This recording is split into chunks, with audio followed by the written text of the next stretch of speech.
Indian അതിർത്തിയിലെ ജനവാസ മേഖലകളിൽ പാകിസ്ഥാന്റെ ഷെല്ലാക്രമണം ഇപ്പോഴും തുടരുകയാണ്. ഉറിയിലുണ്ടായ ഷെല്ലാക്രമണത്തിൽ നർഗീസ് ബീഗം എന്ന സ്ത്രീ മരിച്ചു. 3 പേർക്ക് പരിക്കേറ്റു. ഷെല്ലാക്രമണത്തിൽ നിന്ന് രക്ഷപ്പെടാനായി ബാരാമുള്ളയിലേക്ക് പോകുന്ന വഴി വാഹനത്തിന് മുകളിൽ ഷെൽ പതിച്ചാണ് അപകടമുണ്ടായത്. ബാരാമുള്ളയിൽ നിന്നും ഞങ്ങളുടെ വാർത്താ സംഘം തയ്യാറാക്കിയ റിപ്പോർട്ട് കാണാം.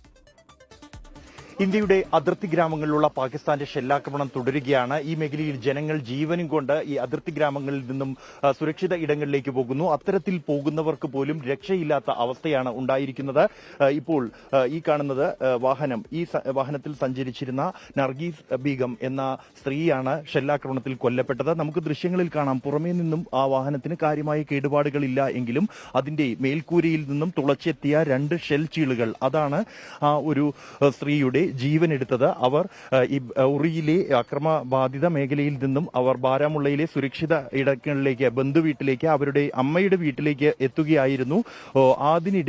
യാത്രയ്ക്കിടെയാണ് പാകിസ്ഥാന്റെ ഷെല്ലാക്രമണം ഉണ്ടാവുകയും ഷെൽ ചീളുകൾ അവരുടെ വാഹനത്തിന്റെ മുകളിൽ തുളച്ചു കയറി ഈ നർഗീസ് ബീഗത്തിന്റെ തലയിലും കഴുത്തിലും പരിക്കേൽപ്പിക്കുകയും ചെയ്തത്. ആശുപത്രിയിൽ എത്തിച്ചെങ്കിലും ജീവൻ രക്ഷിക്കാനായില്ല. അവരോടൊപ്പം ഉണ്ടായിരുന്ന ഈ വാഹനത്തിൽ 9 പേരായിരുന്നു ജീവൻ രക്ഷിക്കാനായി ഈ വാഹനത്തിൽ निकले और भी सवारी थी, बैठे वो पीछे बैठी, इधर घर वाला घर छोड़ा, 2 बेटे घर छोड़े, तो ऊपर से वो छिंबड़ आई थोड़ी, क्या पता यहाँ से गाड़ी से वो उसी की गड्ढे को लगी इधर। गाड़ी में थे और भी 2-4 और भी, तो वो भी थोड़े थोड़े जख्मी हुए, मगर ये उधरी हो गई। ये मेरी बेटी थी, 4 बेटियां 2 बेटे उसके, इसकी शादी थी, इस बेटी की शादी थी, एक बेटी की शादी की पिछले साल। अब क्या करूं, मेरी बेटी गई, अब क्या करूं, ये आई है उसके लिए, ये जंग लगा मेरी बेटी के लिए, ये मेरी बेटी के लिए लगा जंग, मेरी बेटी मेरी अच्छी बेटी। ഈ വാഹനത്തിന്റെ മേൽക്കൂരയിലൂടെ 2 ചീളുകളാണ് തുളഞ്ഞു കയറിയത്. അതാണ് ഒരു സ്ത്രീയുടെ ജീവനെടുക്കുകയും മറ്റ് 3 പേർക്ക് പരിക്കേൽപ്പിക്കുകയും ചെയ്തിരിക്കുന്നത്. ജീവൻ രക്ഷിക്കാനായി ഓടുന്നവർക്ക് പോലും രക്ഷയില്ലാത്ത അവസ്ഥയിലേക്ക് പാകിസ്ഥാന്റെ ആക്രമണങ്ങൾ കടന്നിരിക്കുന്നു. ഗ്രാമവാസികളെ കേന്ദ്രീകരിച്ചുകൊണ്ട് തന്നെ ആക്രമണം നടത്തുന്ന ശൈലി പാകിസ്ഥാൻ തുടരുകയാണ്. ഇപ്പോഴും അല്പസമയം മുമ്പ് പോലും ഉറിയിൽ വീണ്ടും ഷെല്ലാക്രമണം ഉണ്ടായിരിക്കുകയാണ്.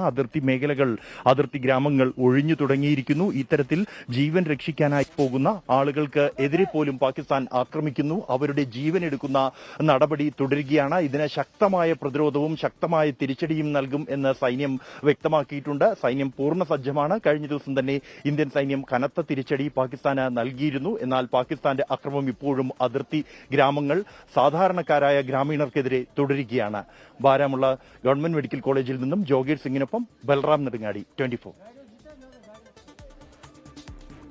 നർഗീസ് ബീഗത്തെ പോലെയൊക്കെ എത്രയോ ആളുകൾ, അല്ലേ? നർഗീസ് ബീഗം ഇന്നലെ ഈ ഷെല്ലാക്രമണത്തിന് രക്ഷപ്പെടാൻ ബാരാമുള്ളയിലേക്ക് പോകുന്ന വഴി അവർ സഞ്ചരിച്ച വാഹനത്തിന് മുകളിൽ ഷെൽ പതിച്ച് മരിക്കുകയായിരുന്നു. നിരവധി പേർക്ക് അവിടെ പരിക്കേറ്റിട്ടുണ്ട്.